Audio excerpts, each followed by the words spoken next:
with State Bank, and I think what is coming out very very clearly that on all the operating parameters, things are looking much better. Credit growth has come off a bit from a high base, but on a overall basis, things are looking good. So State Bank would be one stock that we would be extremely positive on. Let's connect then with Dipan Mehta as well, who's joining in on the show. Dipan, hi there. Good to have you on board. A listless market at hand. We've been confined to a tight range for the last 5 straight days on the trot. What's the sense that you're getting given the direction that we're seeing for the global markets as well? And do you believe that we're likely to come out of this range sometime soon? Good morning, and thank you for having me on your show. I think this is a typical phase in a market, especially a bull market, that from time to time there's consolidation taking place and the market is moving very, very selectively. And although new stocks are reaching new highs and there is a good amount of rotation sector-wise, stock-wise, one doesn't feel that across the board there's a rally, and that's perfectly fine. This is a fantastic stock pickers market.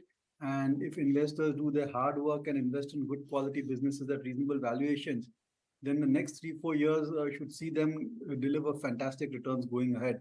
So as such, I don't have any complaints with the way the market is moving at this point of time, and we are just focusing on specific businesses post this earning season, post all the kind of negative news flow which has now been priced in.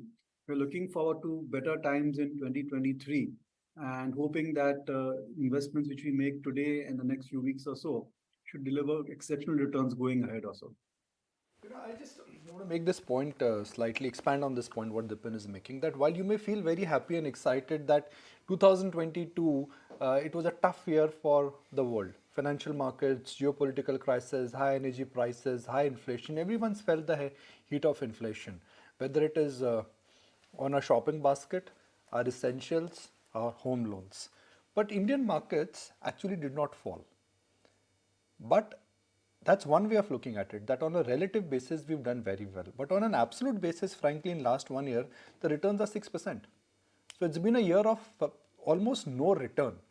So if things normalize, and even though we've had a good year on a relative basis, on an absolute basis, will next year be a double-digit return?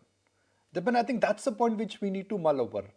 We can feel happy and excited that, okay, the world fell and we were standing tall.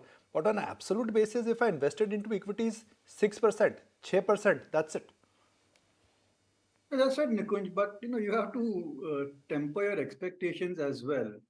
And although 2023 may be better than 2022, end of the day, you should only expect a kind of a low double-digit kind of a return. And if your expectation is on those levels for the index as a whole, then obviously you will feel that you've generated a decent return on your portfolio, and you won't be too much disappointed. And a 6% return also, and on that, if you get another 12% return or 30% return for 2023, then I think it's pretty decent. And generally, I think that the way I look at the market, the next few months and quarters, it seems that we'll have a high degree of stock outperformance. And right now, I think the small mid-cap stocks where a lot of investor money has been invested in, they have been underperforming. But it's only a matter of time. And with every passing quarter, we are seeing gradual compression of the price to earnings multiple. And at some point of time, that process will come to an end. And then stock prices will start to move in line with the improvement or the increases in the earnings. And most importantly, I think almost all the parameters are turning positive. FII flows have become positive. We have the economy picking up very well. They're increasing the forecast for 2023 and 2024 and beyond. Oil prices, one of the biggest problems with India, they have now corrected significantly. The war in Europe is no longer such a major issue. As far as inflation globally and in India is concerned, we are beyond the curve. Means we have gone through the toughest part of inflation, interest rate increases. Now it's only a matter of time. There could be one or two more interest rate increases globally and in India. But by and large, we are done with the base effect as far as commodity prices coming into play. So that will benefit for inflation. And across the board, I think we will see sentiment improving. The Capex cycle is looking up. Credit cycle is looking up. The NPA cycle is low. I mean, there are so many positive factors over here.